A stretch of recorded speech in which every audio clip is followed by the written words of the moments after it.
प्रस्तुत है क्षेत्रीय समाचार एकांश का कोविड-19 पर विशेष कार्यक्रम। नमस्कार श्रोताओं, आपके साथ मैं पंकज सनवाल खुलबे। श्रोताओं, कोरोना की इस जंग को पूरा देश एकजुट होकर लड़ रहा है। कोरोना वायरस संक्रमण से बचाव के लिए हम सबको सजग और सतर्क रहना है। श्रोताओं, प्रधानमंत्री नरेंद्र मोदी ने कल राष्ट्र के नाम अपने संबोधन में इस बात पर जोर दिया है कि जब तक दवाई नहीं तब तक ढिलाई नहीं के मंत्र का पूरी तरह पालन करना आवश्यक है। उन्होंने कहा कि लॉकडाउन खत्म हो गया है और आर्थिक गतिविधियां धीरे धीरे फिर शुरू हो रही हैं, लेकिन हम सबको अभी पूरी तरह सतर्क रहना है। राष्ट्र के नाम संबोधन में कल श्री मोदी ने कहा कि जनता कर्फ्यू से लेकर आज तक कोरोना से लड़ाई में भारत लंबा सफर तय कर चुका है। उन्होंने कहा कि महामारी की वैक्सीन बनने तक ये लड़ाई कमजोर नहीं पड़नी चाहिए। प्रधानमंत्री ने लोगों को याद दिलाया कि लॉकडाउन भले ही खत्म हो गया हो, लेकिन वायरस अभी तक नहीं गया है। समय के साथ आर्थिक गतिविधियों में भी धीरे धीरे तेजी नजर आ रही है। हम में से अधिकांश लोग अपनी जिम्मेदारियों को निभाने के लिए, फिर से जीवन को गति देने के लिए रोज घरों से बाहर निकल रहे हैं। त्योहारों के इस मौसम में बाजारों में भी रौनक धीरे धीरे लौट रही है, लेकिन हमें ये भूलना नहीं है कि लॉकडाउन भले चला गया हो, वायरस नहीं गया है। बीते 7-8 महीनों में प्रत्येक भारतीय के प्रयास से भारत आज जिस संभली हुई स्थिति में है, हमें उसे बिगड़ने नहीं देना है और अधिक सुधार करना है। श्रोताओं, प्रधानमंत्री ने डॉक्टर, नर्स और अन्य स्वास्थ्य कर्मियों को धन्यवाद देते हुए कहा कि वे सब सेवा परमो धर्मः के मंत्र पर चलते हुए विशाल जन समुदाय की निस्वार्थ सेवा कर रहे हैं। श्री मोदी ने कहा कि दुनिया की तुलना में भारत में ज्यादा लोगों की जान बचाई जा रही है। आज देश में रिकवरी रेट अच्छी है, फैटेलिटी रेट कम है। दुनिया के साधन संपन्न देशों की तुलना में भारत अपने ज्यादा से ज्यादा नागरिकों का जीवन बचाने में सफल हो रहा है। आज हमारे देश में कोरोना मरीजों के लिए 90 लाख से ज्यादा बेड्स की सुविधा उपलब्ध है। 12,000 क्वारंटाइन सेंटर्स है। कोरोना टेस्टिंग की करीब 2,000 लैब्स काम कर रही है। देश में टेस्ट की संख्या जल्द ही 10 करोड़ के आंकड़े को पार कर जाएगी। कोविड महामारी के खिलाफ लड़ाई में टेस्ट की बढ़ती संख्या हमारी एक बड़ी ताकत रही है। श्रोताओं, प्रधानमंत्री ने अपने संबोधन में कहा कि जांच की बढ़ती संख्या कोविड महामारी से लड़ाई में प्रमुख ताकत रही है। देश में मृत्यु दर कम है और स्वस्थ होने की दर अच्छी है। प्रधानमंत्री ने कहा कि ऐसे प्रयास किए जाएंगे कि कोविड वैक्सीन सब लोगों तक पहुंचे।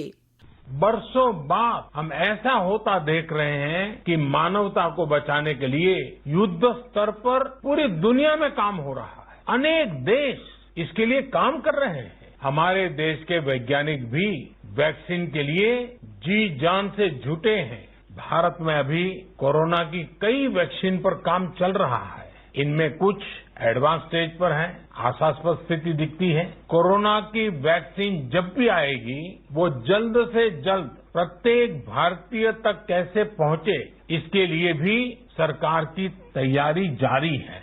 एक एक नागरिक तक वैक्सीन पहुंचे, इसके लिए तेजी से काम हो रहा है। इसलिए याद रखिए, जब तक दवाई नहीं तब तक ढिलाई नहीं। श्रोताओं, अपने संबोधन में प्रधानमंत्री नरेंद्र मोदी ने मीडिया से जागरूकता फैलाने की भी अपील की। श्रोताओं, कोविड-19 वैश्विक महामारी के इस दौर में हमारे जीवन में बहुत सी चुनौतियां आ गई हैं। हम इन सब का सामना भी बहुत हिम्मत से कर रहे हैं। श्रोताओं, कोरोना वायरस संक्रमण से बचने के लिए हमें सभी एहतियाती उपायों का पालन करना है। मैं बसंती विश्व जागर गायिका उत्तराखंड अपने प्रदेश और देशवासियों से निवेदन करती हूँ कि जैसा कि आप जानते हैं, कोरोना का लगातार प्रकोप बढ़ता जा रहा है। आप इससे बचने के लिए विशेष ध्यान आपको रखना पड़ेगा। हाथ धोते रहें और ज्यादा से ज्यादा दूरी बना के रखें, सामाजिक दूरी रखें, मास्क पहन के रखें और अपनी साफ सफाई का विशेष ध्यान रखें। जो सरकार के द्वारा नियम निर्धारित किए गए हैं उन पर अमल करें। और बड़ी उम्र के लोग हैं, विशेष परिस्थितियों में वो बाहर जाएं, वरना वो घर में रहें। अपने घर परिवार, अपने रिश्तेदारों को भी इस चीज से आगाह करते रहें, समझाते रहें, बच्चों को, बड़ों को, बड़ी उम्र वालों को। और प्रार्थना करती हूँ कि हमारे भारतवर्ष के लिए, हमारे उत्तराखंड के लिए इस प्रकोप से निजात मिले और फिर से स्वस्थ भारत हो, स्वस्थ प्रदेश हो हमारा। नमस्कार, मैं उर्वशी राउजाला। दोस्तों, अभी कोरोना का खतरा टला नहीं है, इसलिए इन 3 बातों को मत भूलिए। हाथ धोना बार बार, मास्क को सही से पहने और 2 गज की दूरी का पालन करें। हमारे प्रधानमंत्री जी की भी यही अपील है, जब तक दवाई नहीं तब तक ढिलाई नहीं। श्रोताओं, आइए जानते हैं देश और प्रदेश में कोविड-19 की स्थिति के बारे में। श्रोताओं, देश ने कोविड के खिलाफ संघर्ष में कई उपलब्धियां हासिल की हैं। पिछले 24 घंटे के दौरान नए संक्रमण के मामले 50,000 से कम रहे। ये पिछले 3 महीनों का रिकॉर्ड है। वर्तमान समय में मरीजों की संख्या भी कुल संक्रमित व्यक्तियों के 10% से कम हो गई है, जो एक नई उपलब्धि है। श्रोताओं, वहीं राज्य में कोरोना का संक्रमण तेजी से घट रहा है। कल जारी हुए स्वास्थ्य बुलेटिन के अनुसार राज्य में कल 241 नए मरीजों में कोरोना वायरस संक्रमण की पुष्टि हुई है, जिसके बाद संक्रमित मरीजों की कुल संख्या बढ़कर 58,601 हो गई है। हालांकि कुल संक्रमितों में से अब तक 51,862 लोग ठीक हो चुके हैं। और आइए श्रोताओं, अब सुनते हैं कोरोना वायरस संक्रमण पर स्वास्थ्य विशेषज्ञ डॉक्टर संजीव शर्मा से संवाददाता सिद्धार्थ सिंह की बातचीत।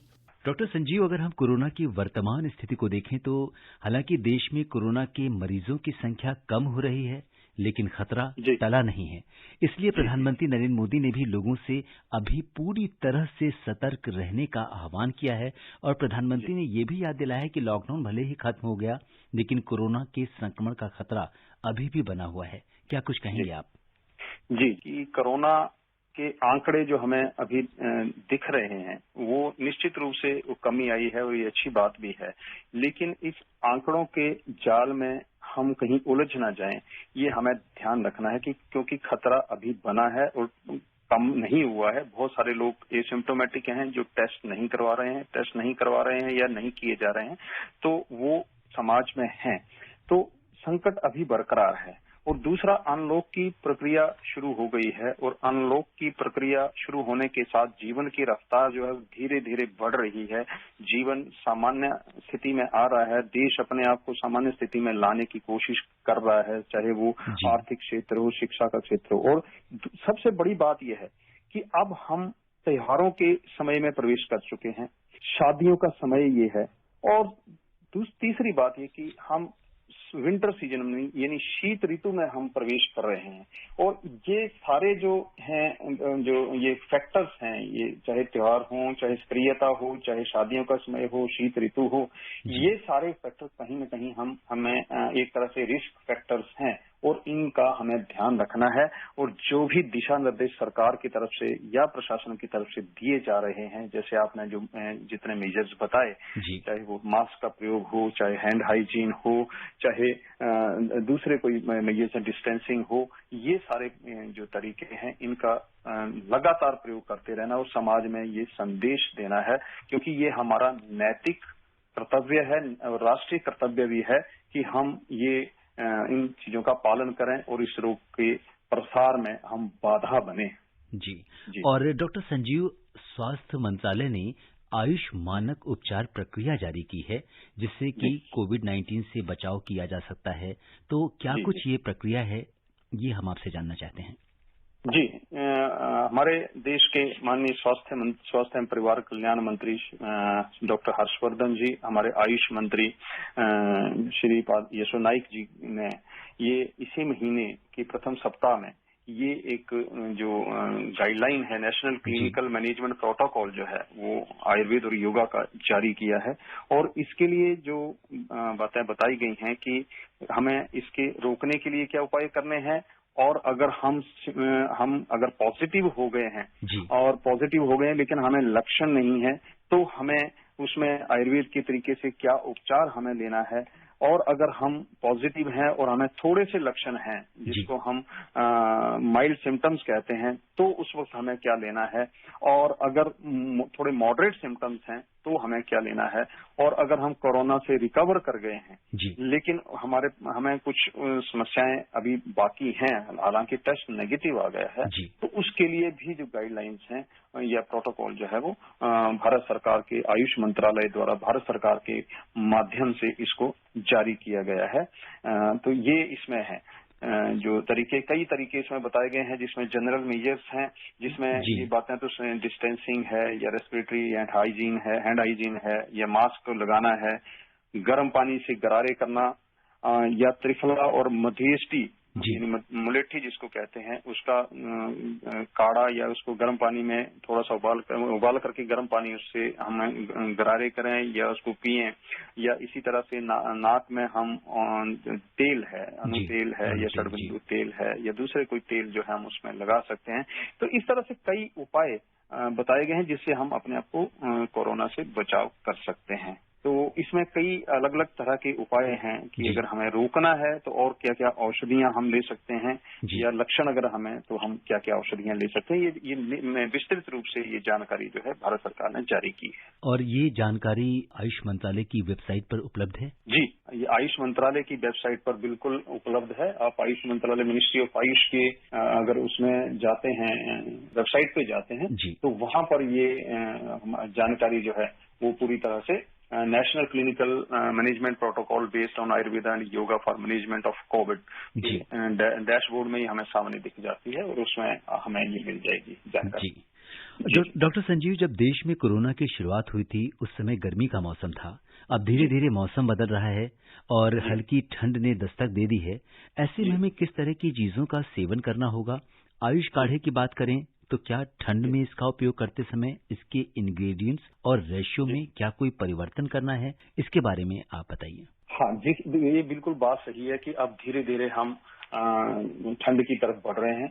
अभी जो आयुर्वेद के हिसाब से या भारतीय शास्त्र के हिसाब से अब हम जो दक्षिणायन की तरफ बढ़ चुके हैं, और दक्षिणायन में जो हमारा ये रहता है, जो इसका ऋतुचर्या का जो ये रहता है, उसका हमें बिल्कुल ध्यान रखना है। क्योंकि ठंड में हालांकि हमारा जो अग्नि है, हमारा जो डाइजेस्टिव सिस्टम है वो स्ट्रांग रहता है, लेकिन एनवायरमेंटल टेम्परेचर जो डाउन होता है उसके कारण हमारी इम्यूनिटी कहीं ना कहीं डाउन होती है, हमारी रोग प्रतिरोधक क्षमता जो है वो कम होती है।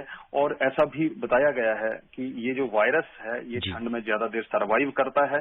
तो ऐसे में विंटर सीजन में, शरद ऋतु में ये इसकी संभावनाएं और बढ़ जाती हैं, और हमें देश में सेकेंड वेव इस इन्फेक्शन की ना आए, इसमें बिल्कुल ध्यान रखना है। और ठंड के सीजन को ध्यान में रखते हुए विंटर सीजन को हम ध्यान में रखें, और उस हिसाब से हम अपना खान पान, दिनचर्या या औषधियों का प्रयोग करें। जैसे कि आपने क्वाथ की बात करी है, काढ़े की बात करी कि आयुष क्वाथ जो है उसका प्रयोग करने में क्या हमें इसमें कुछ परिवर्तन लाना है। वैसे तो सामान्यतः ये जो आयुष मंत्रालय ने जो क्वाथ बताया है, ये क्वाथ इसमें कोई बहुत ज्यादा परिवर्तन लाने की ऋतु के हिसाब से जरूरत नहीं है।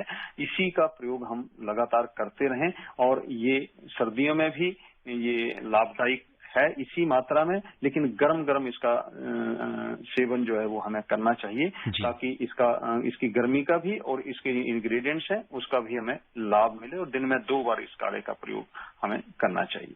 जी, दिन में 2 बार इस काढ़े का प्रयोग करना चाहिए। और आप कोविड-19 के इस विशेष कार्यक्रम से जुड़े और आपने तमाम श्रोताओं के प्रश्नों का उत्तर दिया। डॉक्टर संजीव, आपका बहुत बहुत धन्यवाद। धन्यवाद। श्रोताओं, जब त्योहारों का मौसम आता है तो मन खुद ब खुद उत्साहित हो जाता है। हम एक नई ऊर्जा महसूस करने लगते हैं। देश भर में इन दिनों त्योहारों का मौसम भी है। ऐसे में हमारा बाहर जाने का मन भी होता है। हम आपसे यही अनुरोध करेंगे कि जब तक जरूरी ना हो बाहर ना जाएं। फिर भी अगर आप बाहर जा रहे हैं, कोरोना वायरस संक्रमण से बचाव के लिए 3 एहतियाती उपायों का जरूर पालन कीजिए।